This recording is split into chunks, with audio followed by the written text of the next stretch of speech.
Here is a number that should not exist: 33. That is the age at which a highly decorated MIT economist, someone who had literally written equations about rational financial decision-making, declared bankruptcy, not because of bad luck, not because of a market crash, because he had spent 11 years earning a salary most people will never see in a lifetime, and saved almost none of it. He is not alone.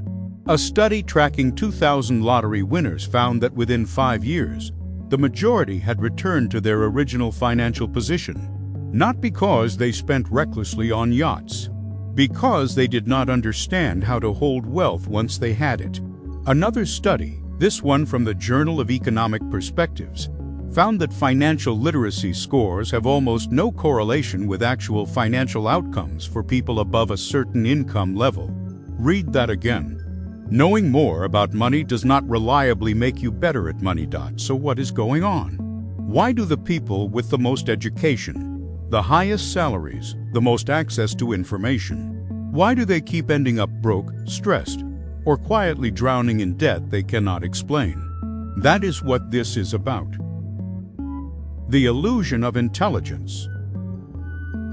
Let us start with a man named Isaac Newton, possibly the most intelligent person who has ever lived.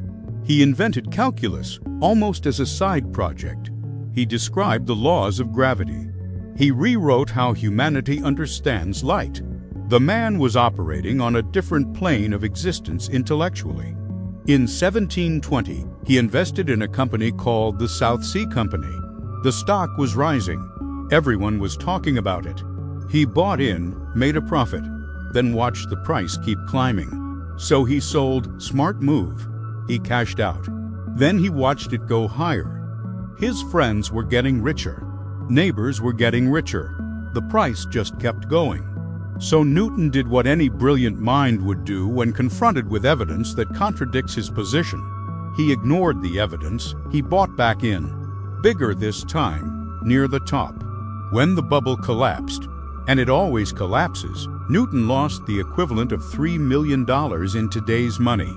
He reportedly said, "I can calculate the motion of heavenly bodies, but not the madness of people." That line has lived for 300 years because it contains a truth that most financial education refuses to teach. Intelligence and financial behavior are almost completely separate systems in the brain. One is about processing information. The other is about managing emotion under uncertainty.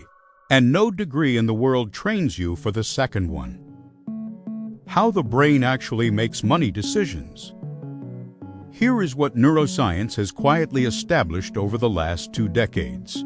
When you make a financial decision, whether to buy, sell, save, spend, you are not using your analytical brain first. You are using your emotional brain first. The prefrontal cortex, the part responsible for logic and long-term thinking, gets consulted after the fact. It is not the engine. It is the press secretary. It explains what the emotional brain already decided and makes it sound reasonable. This is not a flaw. It is architecture. Human brains evolved to make fast decisions under physical threat. They did not evolve to think clearly about compound interest over 30 years. Now here is the cruel part. Smart people, people with advanced degrees, complex reasoning abilities, high verbal IQs, are often better at constructing narratives that justify bad financial decisions. They do not make fewer emotional decisions. They make more convincing-sounding emotional decisions. Researchers call this sophisticated rationalization. A person with average intelligence looks at a bad investment and says, "I don't know, it feels risky." They walk away. A person with a PhD looks at the same investment and says, "Well, if you consider the cyclical nature of this sector and the macroeconomic tailwinds, the risk-adjusted return profile actually suggests they stay in, they lose money, and they still believe they made a good decision." The intelligence became a liability. The income trap. Theremin's work-less-philo, more mathematical and more quietly devastating. It is called lifestyle inflation, but that name makes it sound optional. It is not. It is nearly automatic. Here is how it works. A person graduates from a good university with student debt. They get a good job. Salary starts at $60,000. They live carefully, save a little. Life is tight but manageable. 3 years later, they get promoted. Salary goes to $90,000. And something interesting happens. The apartment gets upgraded. The car lease starts. The wardrobe shifts. Dinners out become a habit instead of a treat. The gym membership gets the premium tier. A weekend trip becomes a monthly thing. None of these decisions feel reckless. Each one, individually, is completely defensible. You worked hard, you earned this. You deserve to live a little. But the math is doing something the person is not watching. Their expenses have risen almost in exact proportion to their income, sometimes faster. And because the income is higher now, the credit available to them is also higher. So when expenses outpace income, and they often do, the gap gets filled with debt, good-looking debt, manageable seeming debt. A car loan here, a credit card balance there, a home equity line for a renovation that was basically an investment. Now fast forward another 5 years. Salary is $120,000. They look successful. The house, the car, the vacations. They are, by almost every visible metric, doing well. But they have $40,000 in credit card debt, no liquid savings, and a retirement account that would last 18 months if they stopped working today. This is not a rare story. This is a statistical norm among high earners. A Federal Reserve survey found that roughly 40% of Americans could not cover a $400 emergency without borrowing money or selling something. That number is shocking. But what gets buried in the coverage is that a significant portion of those people have household incomes above $100,000, high income with no wealth. The invisible financial crisis of the educated professional class. The knowledge paradox. Now let us add the layer that makes this really uncomfortable. These are often people who know about personal finance. They have read the books. They know about diversification. They know what a Roth IRA is. They understand compounding. They have heard the statistics about average market returns. They know, they just do not do. This is called the intention-behavior gap, and it is one of the most studied phenomena in behavioral economics. And here is what researchers have found. Information alone almost never changes long-term financial behavior. What changes behavior is structure, automatic systems, friction in the wrong places.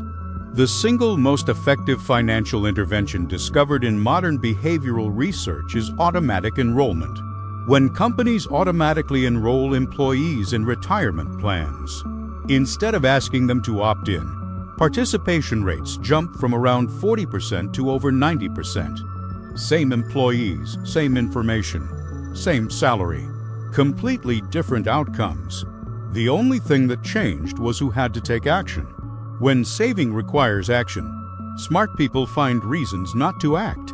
When saving is the default, even skeptics end up saving. This is a profound and slightly embarrassing finding. The behavioral economists who discovered it essentially concluded that the optimal financial system is one that assumes you will be irrational and designs around it. Knowing the right thing to do is almost irrelevant. Structure beats knowledge every time. The social dimension. But we still have not addressed the deepest driver, the one that does not appear in most finance content because it is uncomfortable. Social positioning. Human beings are social animals with a neurology that is exquisitely calibrated to rank and status. We spend money, especially money we do not have, because spending is communication. It is a signal to our peer group about who we are and where we belong. And for high-earning, highly educated people, the peer group is particularly expensive. When your colleagues are booking business class, it is hard to sit in economy, not because of comfort, because of what it signals. When everyone in your circle buys in a certain neighborhood, you feel a pull toward that neighborhood that has almost nothing to do with financial logic. This is not weakness or vanity. It is neurology. Social exclusion activates the same pain pathways in the brain as physical pain. Spending to maintain social position is, at some level, self-medication. And high earners are surrounded by other high earners, people who set a very expensive floor for what normal looks like. There is a famous study from the 1990s where researchers asked people a simple question. Would you rather earn $50,000 when everyone around you earns $25,000? Or $100,000 when everyone around you earns $200,000? The majority chose the $50,000. They would rather be poorer in absolute terms, as long as they were richer relative to their neighbors. We are not rational optimizers. We are comparison machines. And no amount of financial education changes the hardware. The debt intelligence feedback loop. Here is where it gets darker. When smart, high-earning people end up financially stressed, and they do at rates that would surprise most people, they experience something that compounds the problem. Financial stress is cognitively impairing. There is now a well-replicated body of research showing that the mental bandwidth consumed by financial worry is roughly equivalent to a loss of 13 IQ points. The effect is similar to losing a full night of sleep. You become worse at planning, worse at reasoning, worse at impulse control. And so, the very stress that financial problems create makes you less capable of solving those financial problems. The intelligence that was supposed to protect you becomes degraded at precisely the moment you need it most. Meanwhile, the financial industry, which is not your friend in this story, is expertly designed to capture you during this window of reduced capacity. The credit card offer arrives when you are behind. The high-interest loan advertises during tough times. The financial product with complexity buried in the fine print tends to get sold to people who are tired, stressed, or overwhelmed. This is not accidental. The margin on a well-designed, confusing product is significantly higher than the margin on a simple, transparent one. Complexity is a business model, and intelligence does not protect you from it the way you think. A famous study had law professors review the terms and conditions of common credit agreements. The professors, literally expert readers of legal contracts, significantly underestimated the true cost of the products. If lawyers misread credit card contracts, what chance does everyone else have? The expert trap. And then there is one more layer, perhaps the most ironic one. Expertise in a related field creates overconfidence in adjacent fields. A surgeon who manages money badly is not just making the same mistakes as everyone else. A surgeon has a specific psychological obstacle. They are used to being the most capable person in the room. They are used to high-stakes decisions where their judgment is correct. They have spent decades having that identity reinforced. Bringing genuine uncertainty into that identity is psychologically threatening. And so the surgeon, like the lawyer, the engineer, the economist, often overestimates their ability to manage money simply because they are competent at something complex and demanding. They self-direct when they should delegate. They resist advice because receiving advice does not match their self-image. They take concentrated positions because their professional judgment feels reliable. The Dunning-Kruger curve, the relationship between confidence and competence, has a second peak at high competence. Genuine experts become overconfident again, in ways that are subtler and harder to detect than beginner overconfidence. The beginner does not know what they do not know. The expert knows the field they know very well, and does not fully appreciate the size of the field they do not know. A cardiologist who understands leverage is not a financial expert, but they will sometimes behave like one. The uncomfortable math. Let us come back to numbers for a moment. Take two people, call them Sarah and David. Sarah earns $50,000 a year. She automates 15% of her paycheck into an index fund starting at $25,000. She does not think about it much. She does not have a Bloomberg terminal. She does not read earnings reports. David earns $200,000 a year. He actively manages his investments. He reads obsessively. He moves in and out of positions. He is informed, he is engaged. He is certain he can beat a passive approach. By 65, if Sarah's fund returns the historical average of around 7% real, and if David underperforms that by just 2% per year through fees, taxes on trades, and misjudgment, Sarah very likely has more money. That scenario is not hypothetical. It is the median outcome documented in academic studies of active versus passive investing across decades. The median active investor underperforms the market, including professional investors, including fund managers with teams of analysts and proprietary data and decades of experience. Over 20-year periods, roughly 80 to 90% of actively managed funds underperform their benchmark index. The effort, the intelligence, the attention, on average, it makes things worse. And yet the narrative persists that sophisticated investors do better, because the few who do outperform are visible and loud, and the many who underperform quietly reframe the story. What this means. So let us look at the full picture. We have built an economy that rewards intelligence with high income. And we have a financial system that is specifically engineered to extract that income before it becomes wealth, through lifestyle inflation, through complexity, through products designed to be misunderstood, through the social pressure of expensive peer groups.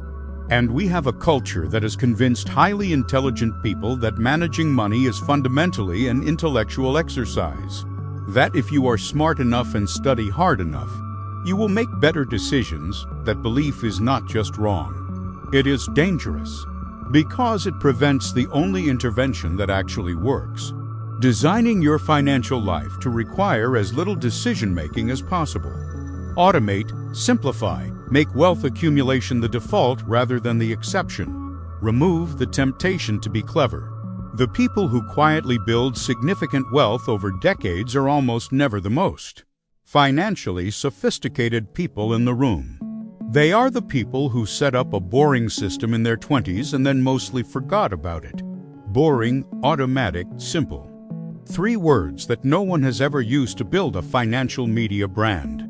And 3 words that describe, with strange accuracy, the mechanism behind most successful financial outcomes. Closing. Newton's quote has stayed with us for 300 years. He could not calculate the madness of people. But here is the thing. Newton was the madness of people. He was not observing an external phenomenon. He was inside it. We all are. The question is not whether you are susceptible to the patterns described in this video. You are. The neurology is universal. The social pressures are real. The systems arrayed against your long-term financial health are sophisticated and well-funded. The question is whether you believe you are the exception, because the data suggests that the people most certain they are the exception, the ones with the credentials, the expertise, the intellectual confidence, are often the ones with the most to lose. The smartest person in the room is usually the last one to realize they are the mark. Think about that the next time a financial decision feels obvious.